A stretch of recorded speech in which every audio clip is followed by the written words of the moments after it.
നമസ്കാരം, എൻ്റെ പേര് രശ്മി. ഞാൻ എസ്.വി.ടി ഹോസ്പിറ്റലിലെ ചൈൽഡ് ഡെവലപ്മെൻറ്റ് തെറാപ്പിസ്റ്റാണ്. നമ്മളിപ്പോൾ സോഷ്യൽ മീഡിയ തുറന്നാൽ നമുക്ക് ഒരേ ഒരു ന്യൂസാണ് കേൾക്കുന്നത്, ആ കുഞ്ഞു കുട്ടിയുടെ ആ ഒരു മരണപ്പെട്ട വാർത്ത അല്ലേ. അപ്പോൾ അത് ഒരു ചൈൽഡ് തെറാപ്പിസ്റ്റ് എന്ന നിലയ്ക്ക് എനിക്കത് പറയാനുള്ള റെസ്പോൺസിബിൾ ഉണ്ട് എന്നാണ് ഞാൻ വിശ്വസിക്കുന്നതും.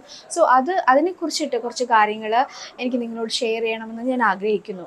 അപ്പോൾ ആ ഒരു വാർത്തയെക്കുറിച്ചോ അല്ലെങ്കിൽ അതിൻ്റെ എന്താണ് അതിൻ്റെ പുറകിലുള്ള കാര്യങ്ങളെ പറ്റിയിട്ടൊന്നുമല്ല ഞാൻ നിങ്ങളോട് പറയാൻ ആഗ്രഹിക്കുന്നത് നമ്മുടെ പാരൻറ്റിങ് സ്റ്റൈലിനെ കുറിച്ചിട്ടാണ്. അതെങ്ങനെ ആയിരിക്കണം എന്നുള്ളതാണ്.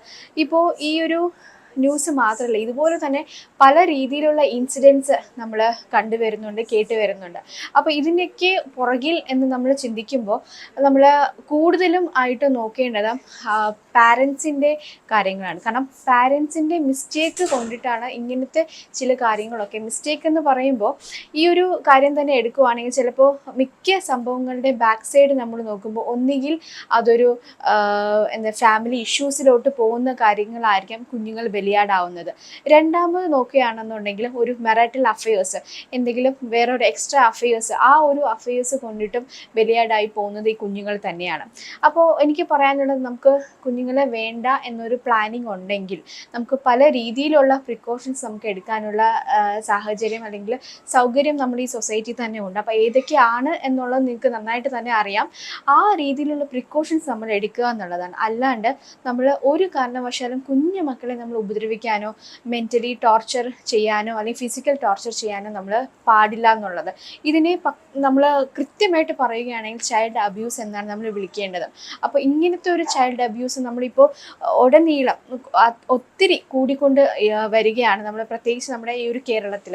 അപ്പോൾ ഇങ്ങനത്തെ രീതിയിൽ കുഞ്ഞുമക്കളെ വേദനിപ്പിക്കുക, അവരെ ഹേർട്ട് ചെയ്യുന്ന രീതിയിലുള്ള കാര്യങ്ങൾ സംസാരിക്കുക, ഇങ്ങനത്തെ കാര്യങ്ങളൊന്നും നമ്മൾ ചെയ്യാണ്ടിരിക്കുക. മാത്രമല്ല, നമ്മുടെ പാരൻറ്റിങ് സ്റ്റൈൽ ഒരു രീതിയിലൊന്ന് മാറ്റി കഴിയുകയാണെന്നുണ്ടെങ്കിൽ നമുക്ക് കുറച്ചും കൂടി സേഫായിട്ടും അതുപോലെ തന്നെ അവരുടെ സൊസൈറ്റിയിൽ ഇപ്പം നമുക്ക് വളർന്നു വരുന്ന കുഞ്ഞുങ്ങൾക്ക് നമുക്ക് ഈ രീതിയിലുള്ള കാര്യങ്ങൾ നമ്മൾ പറഞ്ഞു കൊടുക്കണം എന്നുള്ളതാണ്. അത് എത്ര പേര് ചെയ്യുന്നു എന്നുള്ളത് എനിക്കറിയില്ല. കാര്യം എല്ലാവരും ഇപ്പോൾ സ്കൂൾ തുറന്നു സ്കൂളിൽ പോകുന്നു. സോ ആ പഠിത്തം, പാട്ടാണെങ്കിൽ പാട്ട്, ഡാൻസ് ആണെങ്കിൽ ഡാൻസ്, അങ്ങനത്തെ കാര്യങ്ങൾ കരിക്കുലർ ആക്ടിവിറ്റീസിൽ വിടുക, പഠിത്തം മാത്രം ശ്രദ്ധിക്കുക, അങ്ങനെ രീതിയിലാണ് കുഞ്ഞുങ്ങളെ നമ്മൾ വളർത്തിക്കൊണ്ട് വരുന്നത്. പക്ഷേ നമ്മളൊരു കാര്യം ചിന്തിക്കുക, നമ്മൾ കുഞ്ഞുങ്ങളും സൊസൈറ്റിയിൽ ഇറങ്ങേണ്ടതാണ്. അപ്പോൾ സൊസൈറ്റിയിൽ ഇറങ്ങുമ്പോൾ എങ്ങനെയാണ് നമ്മൾ പെരുമാറേണ്ടത്, ഒരാളോട് സംസാരിക്കേണ്ടത്, ബിഹേവ് ചെയ്യേണ്ടത്, കൈൻഡ്നെസ്, കെയർ. നമുക്കുണ്ട് റിലേറ്റീവ്സൊക്കെ അല്ലേ, അച്ഛൻ, അമ്മ, ചേട്ടൻ, ചേച്ചി, അനിയത്തി, അനിയൻ, അങ്ങനത്തെ റിലേഷൻഷിപ്പിന് നമ്മൾ എങ്ങനെയാണ് നോക്കി കാണേണ്ടത്. ഈ രീതിയിലുള്ള കാര്യങ്ങളെല്ലാം നമ്മൾ കുഞ്ഞുകുട്ടികളെ നമ്മൾ പറഞ്ഞ് പഠിപ്പിക്കണം. അവരുടെ ഇമോഷൻസ് എങ്ങനെ നമ്മൾ കൺട്രോൾ ചെയ്യണം എന്നുള്ള കാര്യങ്ങളും നമ്മൾ കൃത്യമായിട്ട് തന്നെ ഈ ഒരു കുഞ്ഞു പ്രായത്തിൽ തന്നെ നമുക്കത് ശീലിപ്പിച്ചെടുക്കണം എന്നുള്ളതാണ്. അപ്പോൾ ഈ രീതിയിലുള്ള കാര്യങ്ങൾ ഫ്യൂച്ചറിലും വരാതിരിക്കണം എന്നുണ്ടെങ്കിൽ നമ്മുടെ കുഞ്ഞുങ്ങളുടെ ഫ്യൂച്ചർ എങ്ങനെ ആയിരിക്കണം എന്നുള്ളത് നമ്മൾ ചിന്തിക്കണം. നമ്മൾ പാരൻസ് തന്നെയാണ് അതിൽ റെസ്പോൺസിബിൾ എടുക്കേണ്ടതും നമ്മൾ തന്നെയാണ് അവർക്ക് വേണ്ടിയിട്ടുള്ള ഓരോ കാര്യങ്ങളും ചെയ്തു കൊടുക്കേണ്ടത്. ഞാൻ മുന്നത്തെ വീഡിയോയിലും പറയുന്നത് പോലെ തന്നെ നമ്മൾ ചെയ്യുന്ന കാര്യങ്ങൾ എന്താണ് എന്നുള്ളത് കുഞ്ഞുങ്ങൾ കോപ്പി പേസ്റ്റ് ചെയ്യുന്നു എന്നുള്ളത് സത്യം തന്നെയാണ്. ആ രീതിയിലായിരിക്കും അവർ മുന്നോട്ട് വളർന്നു വരുന്നതും. അപ്പോൾ ഈ രീതിയിലുള്ള കാര്യങ്ങളാണ്, വീട്ടിൽ എന്നും ഫൈറ്റാണ്, അല്ലെങ്കിൽ അച്ഛൻ അമ്മയെ അടിക്കുന്നു, അമ്മയെ വഴക്ക് പറയുന്നു. അപ്പോൾ ഈ ഒരു കാര്യങ്ങളൊക്കെയാണ് കുഞ്ഞുങ്ങൾ കണ്ട് വളരുന്നത്. അപ്പോൾ അവർ വളർന്നു വരുന്ന സമയത്തും അവരും കല്യാണം കഴിക്കും.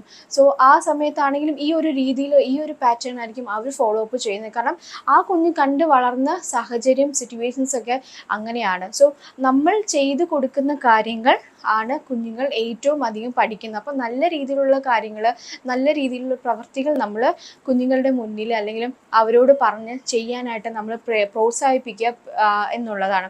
മാത്രമല്ല, നമുക്ക് ഫാമിലിയാണ്, നമുക്ക് വഴക്കുണ്ടാവും, ചെറിയ രീതിയിലുള്ള പിണക്കങ്ങളൊക്കെ ഉണ്ടാവും. പക്ഷേ ഒരു കാരണവശാലും നമ്മൾ കുഞ്ഞുങ്ങളുടെ മുന്നിൽ വെച്ചിട്ട് നമ്മൾ ബാഡ് വേർഡ്സ് യൂസ് ചെയ്യുക, അല്ലെങ്കിൽ അമ്മയെ ചീത്ത പറയുക, അല്ലെങ്കിൽ അച്ഛനും അമ്മയായിട്ടുള്ള വഴക്ക്, ഇതൊക്കെ നമ്മൾ മാക്സിമം ഒഴിവാക്കാനായിട്ട് ട്രൈ ചെയ്യുക. നമ്മൾ മനുഷ്യരാണ്, നമുക്ക് ദേഷ്യം വരും, എല്ലാവർക്കും ദേഷ്യം വരും.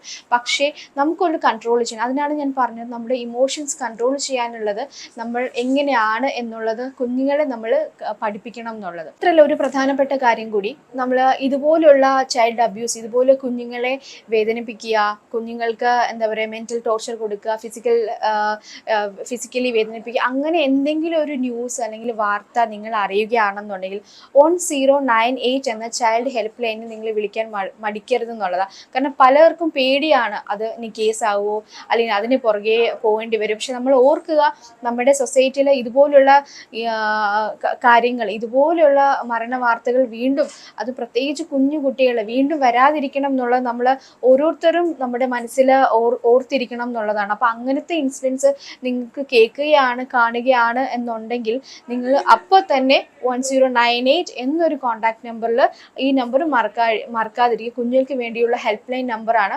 അതിൽ വിളിച്ച് നിങ്ങൾക്ക് ഡീറ്റെയിൽസ് കൊടുത്താൽ മതിയോ. ബാക്കി ഫോളോ അപ്പ് ചെയ്യുന്ന കാര്യങ്ങളെല്ലാം പോലീസ് ആണെങ്കിൽ അത് എന്താണോ അവർ ആ രീതിയിലുള്ള ഫോളോ അപ്പ് നടത്തിക്കോളും എന്നുള്ളതാണ്. അപ്പോൾ ഈ കഴിഞ്ഞ ഇൻസിഡൻറ്റ് അതിനെ ബേസ് ചെയ്തിട്ടാണെങ്കിലും ഞാൻ പറഞ്ഞത് ഈ ഒരു 3-4 കാര്യങ്ങൾ നിങ്ങൾ ശ്രദ്ധിച്ച് കാണും എന്ന് ഞാൻ വിശ്വസിക്കുന്നു. Take care and bye. കൂടുതൽ വാർത്തകൾക്ക് News 18 Keralam YouTube channel subscribe ചെയ്യുക.